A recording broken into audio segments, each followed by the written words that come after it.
ছিলাম তখন আমাকে রিজেক্ট করা হয়েছিল এবং পরবর্তীতে আমি রিপিটলি আবার আমি ভিসাটা আবেদন করি।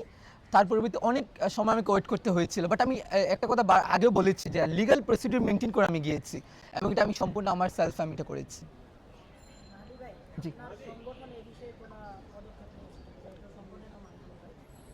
কোন বিষয়ে?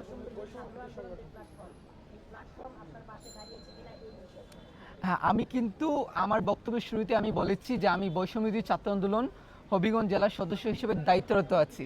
ওই জায়গা থেকে আমার সংগঠন তো অবশ্যই আমাকে অন করে বলে আমি এটা বলেছি। হ্যাঁ, ডেফিনেটলি ওনারা দাঁড়িয়েছেন এবং ওনারা আমাকে সর্বোচ্চ গাইড করছেন। Thank you. G,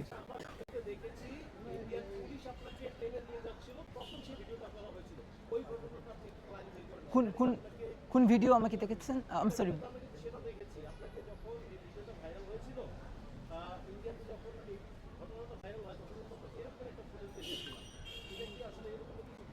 I think এটা আর্টিফিশিয়াল ইন্টেলিজেন্সে হয়তো করা হয়েছিল, বাট আমার সাথে অনেক ঘটনা ঘটেছে।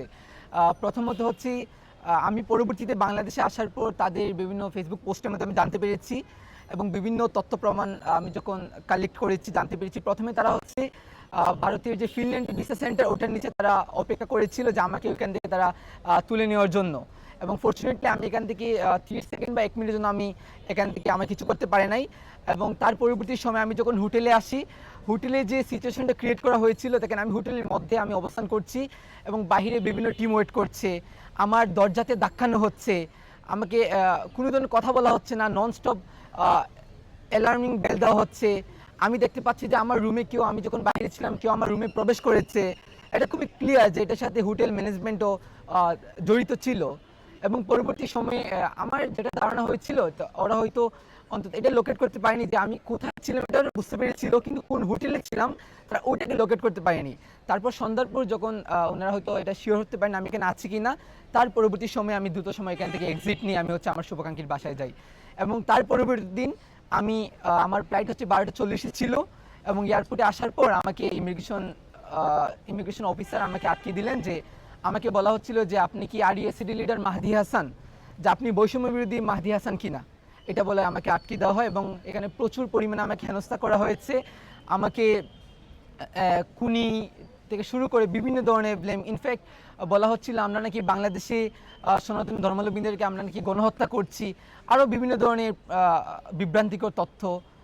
তারপর হচ্ছে বাংলাদেশ হাই কমিশন থেকে, বাংলা সরকার থেকে যেন আমাকে বিশেষ সহযোগিতা করেছেন, তারপর আমি এখান থেকে আলহামদুলিল্লাহ ফিরেছি।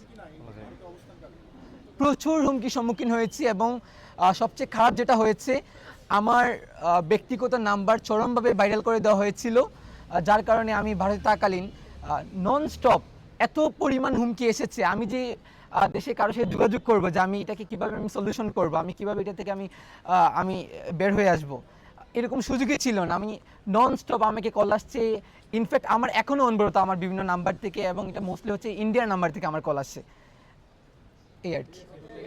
থ্যাংক ইউ আপনাদের সবাইকে ধন্যবাদ যে আমাকে